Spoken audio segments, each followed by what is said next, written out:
Alright, I'm back with more of the Fidanza, the Fandidlio D Hi Ho Hanza. So, here you can see our 21 fastener salute with a spare is installed. Now, to note, these are just hand tight.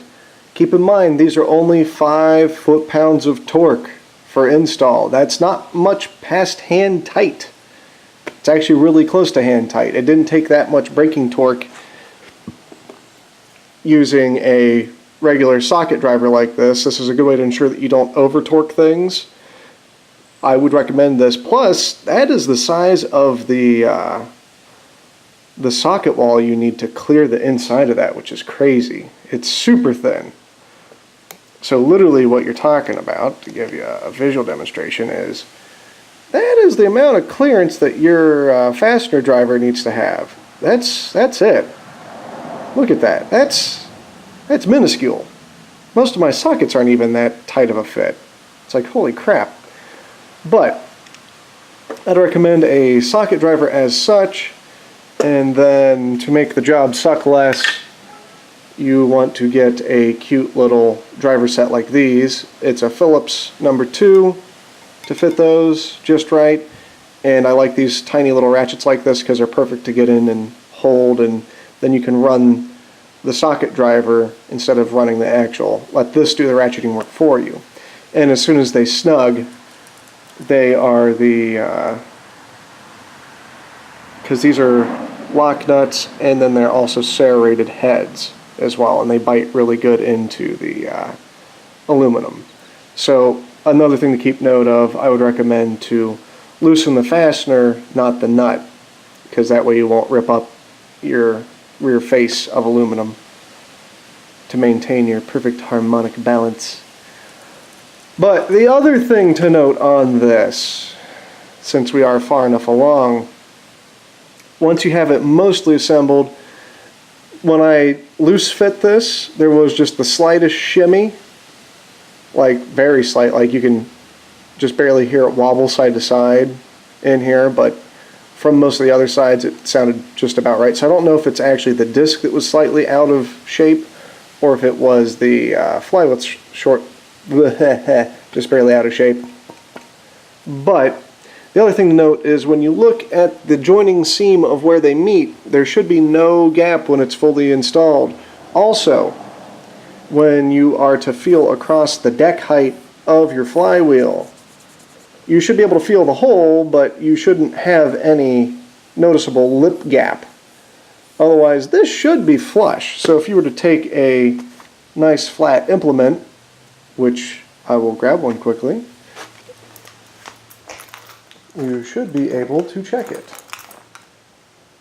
And I've got my favorite flat implement of destruction here. These should be pretty close. So just make sure you use a clean implement to do this. But if we look at our gap, see if I can do this and still see it. There's barely any discernible wiggle, and that's about how much difference there is in the flywheel. So you're talking minuscule. It's really close. By the time I think I torque down everything, it should be ultra flush. And this is a way better fitment than the previous was. So yeah, that is the brief update on fitment installation. I would recommend that you mark off on here, or get your Sharpie out, and what you're going to want to do is torque a fastener and work in a consistent direction, and either mark the fastener on the front with a dot or a dash, mark your starting point and direction that you're working in, work in a consistent pattern of outer, inner, outer, inner, outer, inner, da da da da da da da, and mark your fasteners on the back. I approached this in very much the similar way that you would do a installation on a car. So the idea is to hand snugged to center all of the countersink bores of all the fasteners. So you do in a relatively star pattern of, you should have an exact parallel of boom, boom, do those hand tight, then rotate 90 degrees, do those hand tight, and then do the inner band, add an offset to each of those 90, do another set of the inner band, then go back and do another set of the outer, and then do another 90 offset of the outer, and work that way until you've fastened all the fasteners. Just remember, we're only hand snugging. Hand snug is getting pretty close. I can sort of pull a minor gap. Right now it's just barely hand snugged, so there is a little bit of flex in this that you can feel. And I also haven't retorqued any of these, but I still needed to go through and do the final 5 foot-pound bloop, click, essentially, to finish this. And that'll be it. And then we'll be able to re-bolt and put our shim plates back on and bolt this back down to the crank. Hooray!